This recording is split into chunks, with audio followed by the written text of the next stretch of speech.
Hello and welcome to this week's training. And a couple of requests I've received this week are around the topic of how can I make a living? How can I leave my current job and do something where I'm my own boss, making good income and not having to sacrifice too much financially? Is that actually possible? So the short answer is absolutely yes, but it does come with a certain proviso. So what I'm going to do in this short training is share with you what you need to know about yourself in order to have this life that will reward you, not just financially, but even more importantly, on a level of fulfillment, so that you actually do feel like getting out of bed in the morning. Okay, so let's begin. I'm just going to share some slides with you. I'm going to start actually. I find it's helpful to just reflect on where are you at now with your life. So I use a model that I call the 5 doors, and I just want you to imagine that there are 5 doors, and the first door is called living hell. Okay, so that might sound like a rather negative take to have on in the world, but let's face it, we've all done time behind doorway one. So whatever living hell means for you, it's like your worst case scenario. Maybe it's bankruptcy, maybe it's losing someone close, maybe it's contracting a terminal disease or feeling chronically anxious or depressed. Whatever living hell means for you, we have to understand that it's always there and it's always an option. And powerful people, of course, understand that and are willing to confront it. The one thing you don't want to do is just sweep it under the carpet or run away from it. Doorway two is what we call the treadmill, and that's a life of total compliance where you have absolutely subscribed to the system. So typically that would look like, doing the 9 to 5 job, um, making every decision based on fulfilling the expectations of others, how you've been programmed to make others happy, whether it's your parents, your peer group, society at large. That's the treadmill. That's doorway two. Fortunately, there are 3 other doors. Just start to think about your own life and which of these 5 doors applies most to you. Perhaps it's doorway three. Doorway three is roller coaster. So that's where you've broken away and you've decided to take charge of your life. Maybe it's starting your own business, uh, moving countries, doing something that's a bit out of the norm, breaking free. However, instead of being this stairway to heaven, it feels more like a roller coaster where there can tend to be more downs and ups. Life's a bit out of control. It's not quite the smooth ride you were expecting. Doorway four is an interesting one, and we call this pipe dream. Now that alludes to the opium dens where people would sit around smoking their opium pipes, living in a delusional state, thinking they were in paradise, but actually it was far from it. And so this is when we actually get to a state of achieving what we thought we wanted, whatever that is. Maybe it's, that top paying job that carries all the status. Maybe it's the fancy house, or with all the trappings. Whatever your idea of success is, achieving that only to realize that it feels like there's something missing. And maybe that's where you're at now. And yeah, you're absolutely right to feel like that. There is something missing because basically we've been sold a false idea of what it is that will make us happy. We've been told that success is all about hard work.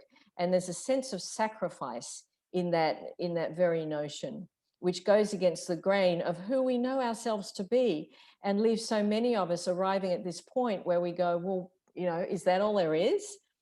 So I've been at door four myself. I feel so grateful to have arrived at that point where I had the waterfront mansion, the private beach next door, honestly, a tropical lifestyle that Richard Branson himself would have envied. I had the, beautiful family, rock solid marriage, millions in the bank. And yet I was fraught by this feeling of, why do I feel so empty? So what do you do about it if you've reached that point in your life? Well, fortunately, there is one more door and we call it the fifth door. Now, what do I mean by the fifth door? Okay, so the fifth door is where you've actually crossed a threshold to a life at a whole new level. And I'll say before I explain what that whole new level is, that once you cross that threshold, it's virtually impossible to go back to doorway 1, 2, 3, or 4. Okay, you just become so resilient. So I'll just share with you before I go into this fifth door concept that very soon after I arrived at door 4, I didn't pay heed to that feeling of inner emptiness. And sure enough, that was the first clue that something was amiss. And sure enough, the very next year, the universe delivered the 2008 global financial crisis, and I found myself going straight from door 4 to doorway 1. So this is not a sequence of steps. It's not a constant climb to the top. While you're living behind any of the first 4 doors, you are absolutely vulnerable to finding yourself behind doorway 1 unless you take some kind of action. And that's what I'm going to talk to you about right now. Okay, so what does life behind the 5th door actually entail? All right, well, I want you just to imagine that instead of just working for the sake of being successful, that you start to embrace a whole new paradigm. What do I mean by that? That you start to insist that what you do with your life going forward satisfies 3 things. Okay, you might be aware of this Venn diagram, the overlapping circles. This is actually based on a model created by Jim Collins, who wrote the book Good to Great. Okay, I've given it a bit of a twist, but it's essentially based on this. And there are 3 things. Think of it like this. There are 3 aspects of your life that you need to satisfy. Okay, number 1 is that whatever you do in your life going forward, that it is something you feel passionate about, that it is something that is heartfelt. Now, mostly what we feel passionate about is usually to do with something that involves some kind of pain, funnily enough. So so for instance, in my life, I ran 6 businesses before I finally figured out what I was supposed to be doing with my life. And I basically numbed myself out for most of my life just to put up with the fact that I realized later what I was doing was sacrificing myself on the altar of hard work. And I wonder why at the end of each day I felt so exhausted. I thought, oh, well, I suppose it's just because I'm working hard. But what I didn't realize was that I was really suffering from the pain of self-betrayal, that it was almost like I'd sold out, I'd sold my soul and was doing work purely because I felt that I was here to make money. I thought that was my purpose. That's how I'd been trained, like so many of us. So I wasn't doing anything that I felt passionate about. So that's number 1. That's a big change, to find out what it is that you're passionate about. If you're not sure at this stage, that's totally understandable. I had no idea either, because what happens is when you put all your energy into work for work's sake, you lose your sense of self, you lose your identity. And so when someone says to you, well, what do you want? I know I had that experience and I burst into tears. I didn't know, and I didn't have a clue, and I felt absolutely hopeless and lost. All right, so that's number 1. It's got to be something that you feel passionate about. Number 2, it's something that you've been hardwired or coded to do, something that you are innately good at. Okay, so for instance, when I was little, I played the flute. And I practiced every day, and I practiced so hard that I even got into the school orchestra. Yay for me. But I got there because I worked hard. It wasn't like I could just pick up the flute and it's almost like I'd played it before in another life. It wasn't like that. So I wasn't actually wired for that. And yet there were people around me who were just naturally musically talented. They just had a gift for it. There is something that everyone is naturally talented at. Again, you might not be absolutely clear on what that is, or you might have an inkling. Many people take their natural gift for granted because it does come so easily to them. But that's the second requisite, that it's something that you are wired to do. And finally, whatever it is, it's about putting yourself out there to others. Okay, so it's taking what you're passionate about and what you have an aptitude for, and making sure that those 2 things coincide, and then applying that to solve a problem for others, such that you will be rewarded for it. So the bigger the problem you're solving, the more likely it is you're going to get paid. But the funny thing is, when you enter this space, for me, before I understood this, my carrot was money. It was all about money. And that's a funny thing. You think that if you focus on money, you will make money. Actually, um, if the passion component is missing, in my experience, you simply don't have the energy that you need to really pursue something to the nth degree, such that you really are delivering great value and getting paid handsomely for it. Yes, for a while you can do that. You can throw yourself at something that your heart's not in, but at some point you're going to get disillusioned. If you've got a beating heart, you'll get disillusioned. That's probably where you're at right now. So you want this third piece is where you're applying these two things to solving a problem for others, getting rewarded for it. And the funny thing is, money's not the big motivator at this point that it might have been, or that it might be currently for you. Your needs actually reduce. You become content with simpler things, because instead of looking outside of yourself to fill that void, you're actually filling it from within. And so chances are, when you reach that point, all your needs change. You just don't need as much stuff because you are only pursuing that to fill an inner void that can only be filled from within. So your money requirements actually reduce. But having said that, this is all on the proviso that you're adding sufficient value that you can be rewarded, not just from a fulfillment point of view, but financially as well. Okay, so why is it so important to get all three of these working together? Well, look at it from this point of view. If you're only doing something that you're passionate about and that you're also wired to do, that you have a natural aptitude for, but you're not actually applying it to solve a problem for others, so that might be kind of like, I don't know, writing a book but not publishing it, um, or doing something but doing something for free.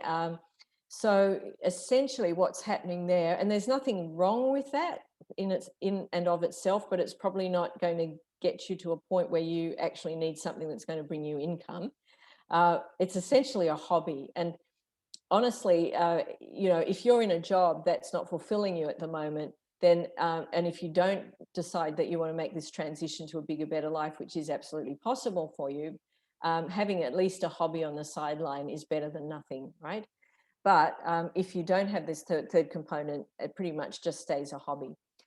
Okay, so what if it's something you're passionate about and something that other people do get paid for, but you just don't have you don't have that natural aptitude for it? Okay, so going back to my example of playing the flute, I mean, there are fabulous flautists out there who get paid good money for what they do, but I could never be one of those. So if I pinned all my hopes on that, I'm kind of living in la la land, really, aren't I? And that's what we call a dream, having a dream, but a dream that can never really be fulfilled. And you don't want to be in that space. The next space where you are doing what you have a natural aptitude for, and to the point where you are providing a useful service or product and getting remunerated for it, but your heart's not in it. Well, unfortunately, this is where most people are. And maybe this is where you are right now. And we call that a job. Okay. So you know what that feels like. So what we want to go for, of course, is the intersection of those three things. Each of those is a must. It's a bit like if you're going to open the door of a safe, you have to have every correct number of the combination in place. Otherwise, the door simply won't open for you. Your life is no different. But when you do have these three things, that's when magic happens, and that's when you've actually hit your sweet spot. So that's what we're looking at going forward.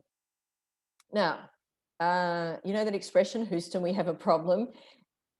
The question you have to ask is, well, why haven't I found this out already? Why have I waited till now to be going, hang on a sec, there's something about my life that doesn't feel right, or it might even be as strong as my life sucks. How have I allowed myself to get to this point? Well, not because you've done anything wrong or there's anything wrong with you. It's simply just how you've been programmed. And that's why you and I and most or some people get to this point of, what the hell should I be doing with my life? I feel stuck. I know that just doing more of the same isn't really an option, but it's kind of better the devil I know than diving into the blue yonder when I have no idea what that looks like for me. So being caught in that kind of uncomfortable limbo space is absolutely understandable. And I'll just explain here why we find ourselves in this space of being stuck. So before I go through that, I just want to actually share with you this example just to really drive home the importance of why you must stick to your sweet spot. And I'll just pose the question to you. In life, if you want to be successful and really get what you want and be your own boss and make an income from doing what it is you actually enjoy and what fulfills you so that you are making a difference in the world, is it better to act like a fox or a hedgehog? So just think about that for a moment. Think about the qualities of a fox. What does the fox actually bring to the table? How do we think of a fox? Wily, street smart, full of tricks, can get around sticky situations, can figure out how to get into that hen house and get that hen. Okay, that's the fox. What about the hedgehog? What makes the hedgehog special? So most people, when I ask that question, is it better to be a fox or a hedgehog? They say, a fox. Fox is smart.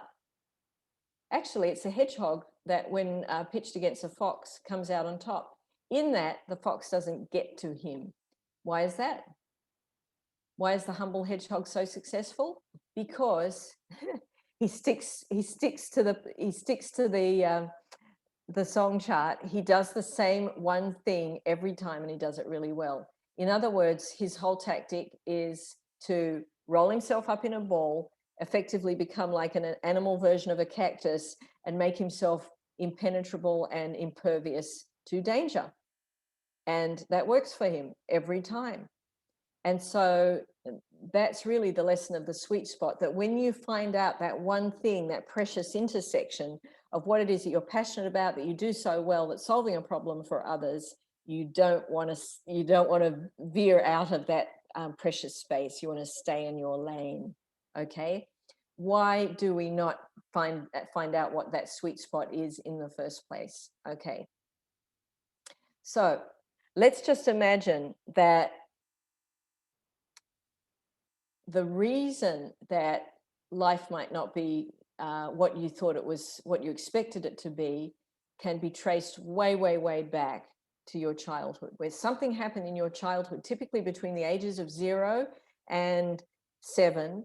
And whatever that was, you may remember, or maybe you don't, but it was like a trigger event that created what we call the childhood wound.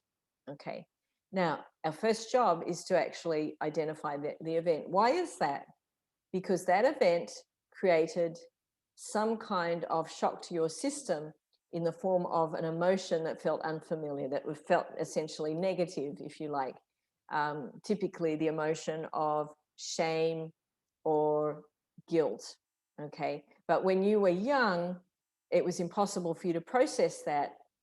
So what happened is that this childhood wound has created a ripple effect throughout your life and now manifests in all sorts of ways. So here are some of the ways that this childhood wound could be showing up in your life.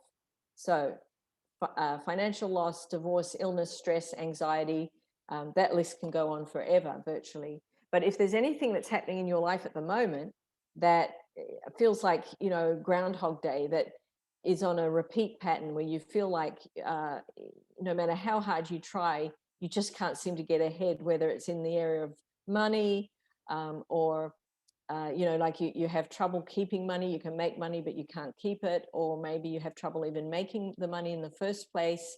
Or it's to do with relationships. And maybe you're divorced and you're single and you can't seem to attract the right person into your life, or you find yourself in partnership with people who just aren't right, and you know that, but for some reason you find yourself attracted to them. Whatever it is being driven by something that is but beyond your comprehension or consciousness. I'm going to put that to you. It's showing up in the physical realm, but it's actually not a physical problem. However, we try to find physical solutions to solve these problems, like, oh, I need to make more money. Oh, I need to get in a better relationship. Oh, I need to buy a bigger house, then I'll be happy. Oh, I need to move countries, then I'll be happy. So we try to solve a physical problem with a physical solution, but that's not how it works. We have to understand what is at work here, what's causing your life to feel that there's something wrong, that there's something missing. What's that all about? So we have to kind of reverse engineer. So what is behind all these things that might not be working out in your life? And there's one thing that drives every decision that for whatever reason was not the right decision for you, and that of course is fear. And one thing that every one of us has is a core fear, a particular brand of fear that is behind these decisions. So what we have to ask ourselves then is, what is the missing piece that links whatever it was that happened in our childhood that caused the shame and or the guilt, that then creates this fear that is behind every decision that has not worked out for me in my life? What is that missing piece? And that missing piece, when you can solve that, will suddenly open up all the other areas of your life. Imagine that you're like a puzzle. Suddenly it's like you've found the magic corner piece, and when you find that and then you put that in place, everything else starts to fall into place. So this is the part of you that, if you want to have this life that is absolutely available to you, you have to solve this piece. So if you want to know more about that, what that actually is, just write in the private message me, and I can send you the first step of this process to help you solve the puzzle that is you. Because until you do this, achieving that sweet spot is going to remain an elusive dream. There's until you actually understand what it is that's causing you to self-sabotage and not get what you want, your life will continue on a repeat pattern, like Groundhog Day.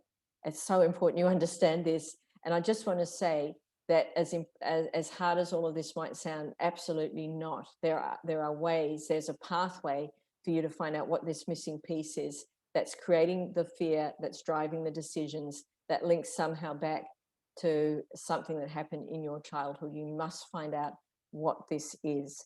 So I hope this has been helpful. Remember, if you want to know more, just private message me, and I'll share with you the first step. If there's someone else that could benefit from this this video, please share it with them. Thank you.